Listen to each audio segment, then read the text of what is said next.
بسم اللہ الرحمن الرحیم۔ السلام علیکم ورحمۃ اللہ وبرکاتہ۔ میں محمد صادق شاہ اور آپ دیکھ رہے ہیں صادق ٹی وی۔ آج ہم نورانی قاعدے کے 13 نمبر سبق میں حاضر ہیں، جو حروف مقطعات کے پڑھانے کے بارے میں ہوگا۔ کل کا سبق ہمارا حروف مقطعات کے بارے میں ہی تھا، لیکن وہ حروف مقطعات کا تعارف اور ان میں 3 باتوں کا تقریباً کچھ خیال، اور یہاں پہ یہ جو آج کا سبق ہے یہ کل کے سبق کے ساتھ ہی جڑا ہوا ہے، لیکن یہ جو چوتھی بات ہے یہ ہے پڑھانے کے طریقے میں کہ حروف مقطعات کو پڑھایا کیسے جائے۔ تو روزانہ معمول کے مطابق بچوں کو پڑھاتے وقت روزانہ تعوذ اور بسم اللہ یہ جو ہے ایک سانس میں آنی چاہیے ابھی، اور ان کو حروفوں کا علم ہونا چاہیے۔ تو دیکھتے ہیں کہ حروف مقطعات کے پڑھانے کا طریقہ کیا ہے۔ تو سب سے پہلے کہ حروف مقطعات میں جہاں پہ اخفاء اور ادغام کا قاعدہ پایا جاتا ہے ان قاعدوں کا لحاظ رکھا جائے، ان کو ملحوظ خاطر رکھا جائے اور ایسے ہی نہ گزار دیا جائے، اور جہاں پہ اخفاء اور ادغام ہو تو بچوں کو اس اخفاء اور ادغام کے ساتھ ہی جو ہے حروف مقطعات سکھایا جائے۔ البتہ قواعد میں کہ اخفاء کس کو بولتے ہیں اور ادغام کس کو بولتے ہیں، ان کے قواعد میں بچوں کو نہ الجھائیں، بلکہ بولنا اور طریقہ سکھا دے کہ جہاں پہ غنہ آتا ہے وہاں پہ غنہ کہ اس طرح کر کے پڑھنا ہے، اور جہاں پہ اخفاء تو وہاں پہ اخفاء۔ اسی طرح جیسے الف لام میم را، اب الف لام میم را میں لام کو کھینچ کر جب ہم میم سے ملائیں گے تو 2 میموں کی وجہ سے ادغام و غنہ ہونا چاہیے۔ البتہ میم کو کھینچ کر جب را سے ملائیں گے تو غنہ نہیں ہوگا۔ تو اس طرح بچوں کو ہم سمجھائیں گے کہ جب ہم لام کو کھینچیں گے اور میم سے ملائیں گے تو یہاں پہ 2 میموں کے درمیان میں غنہ ہوگا۔ الف لام میم را، پھر را سے جب ملائیں گے تو پھر غنہ نہیں ہوگا۔ اسی طرح یہ طریقہ الف لام میم صاد، اس میں بھی جو ہے بچوں کو سکھانا چاہیے، اور جو مد جس حرف پہ جتنا لکھا ہوا ہے تقریباً 5 الف کی مقدار میں جو ہے حروفوں کو کھینچنا چاہیے، اور اگر بچہ نہیں کھینچ سکتا چھوٹا ہے تو کوئی حرج نہیں، اس کو جو ہے جتنا وہ پڑھ سکتا ہے اتنا پڑھا ہے۔ اچھا، طا سین میم، اس کو کیسے پڑھنا ہے؟ طا سین میم میں سین کو کھینچ کر سین کے نون کو میم سے ملا کر غنہ کے ساتھ پڑھیں گے۔ طا سین میں سین کو کھینچ کر سین کے نون کو میم سے ملا کر غنہ کے ساتھ پڑھیں گے، جس کی شکل یہ ہوگی کہ یہ دیکھیں، یہ تو لکھنے کی شکل ہے، یہ والی یہ لکھنے کی شکل ہے اور یہ پڑھنے کی شکل ہے۔ طا سین میم، اب یہاں پہ سین میں جو سین کے آخر میں جو نون آتا ہے اس کو ہم میم کے ساتھ ملائیں گے تو غنہ ہوگا طا سین میم۔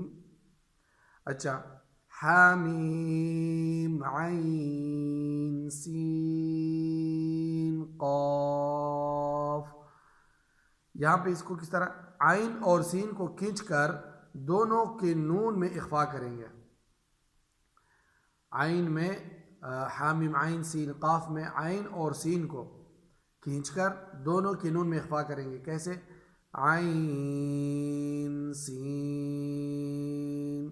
اچھا، اخفاء کسے بولتے ہیں؟ وہ غنے سے کم مقدار میں ہوتا ہے، غنے سے کم مقدار میں اخفاء بولتے ہیں، ناک میں آواز آنے کو اسی طرح ہی بولتے ہیں کہ وہ اس کا مقدار غنہ سے کم ہوتا ہے۔ اچھا، کاف ہا یا عین صاد میں کاف ہا یا عین صاد، عین کو کھینچ کر دونوں کے نون میں اخفاء کریں گے۔ کاف ہا یا عین صاد میں جو عین ہے اس کو کھینچ کر دونوں کے نون میں اخفاء کریں گے۔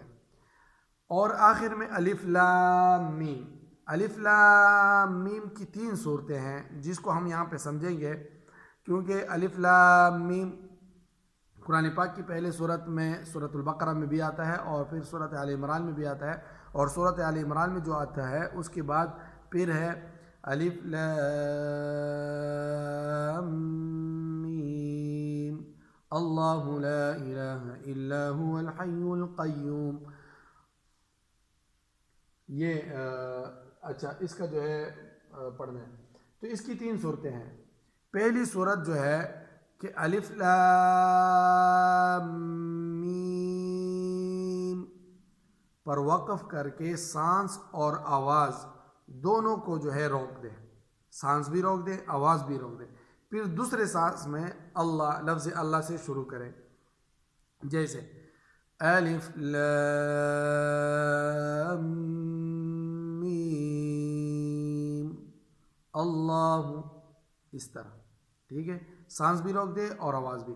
دوسری صورت یہ ہے، دوسری صورت یہ اس کی پڑھنے کی شکل بتائیے، ٹھیک ہے، کہ الف لام میم میں میم کی یا 3 الف کی مقدار، میم کی یا 3 الف کی مقدار برابر میں کھینچ کر غنہ کیے بغیر لفظ اللہ سے ملا کر پڑھے، جیسے الف لام میم اللہ، الف لام میم اللہ، غنہ کیے بغیر الف لام میم اللہ، یا کو 3 الف کی مقدار، میم کی یا کو 3 الف کی مقدار میں کھینچ کر جو ہے اس کو غنہ کیے بغیر ادا کریں۔ تیسری صورت یہ ہے کہ الف لام میم میں میم کی یا 1 الف کے برابر کھینچ کر غنہ کیے بغیر لفظ اللہ سے ملا دیں، یعنی پہلے ہم نے یا کو 3 الف کی مقدار میں کھینچا دوسری صورت میں، تیسری صورت میں ہم یا کو صرف 1 الف کی مقدار میں کھینچیں گے، اس پر کوئی مد نہیں کریں گے بلکہ غنہ کیے بغیر اس کو لفظ اللہ سے ملا دیں گے، جیسے الف لام میم اللہ، الف لام میم اللہ، پہلے ہم نے میم کی یا جو یا ہے، یہ میم کی یا ہے، یہ پڑھنے کی صورت ہے، اس میں ہم نے اس یا کو 3 الف کی مقدار کھینچا، یہاں پہ 1 الف کی مقدار میں کھینچا، تو یہ ہے حروف مقطعات کے پڑھانے کا طریقہ۔ ان کو بچوں کو حفظ یاد کرائے، یہ باعث برکت اور ثواب بھی ہے، اور بچے کو یہ زبانی حروف مقطعات یاد آنی چاہیے اور زبانی ان کو سیکھنا چاہیے، اور پہلے ان کو صحیح سمجھائے اور صحیح پڑھائے تاکہ وہ غلط یاد نہ کرے۔ امید ہے کہ آج کا سبق بھی باقی اسباق کی طرح آپ کو پسند آیا ہوگا۔ یہ سبق جیسا آپ کو پسند آیا تو اس کو آگے شیئر کریں صدقہ جاریہ سمجھ کر، اور اس کو لائک کریں اور شیئر کریں۔ جزاکم اللہ خیرا فی الدارین۔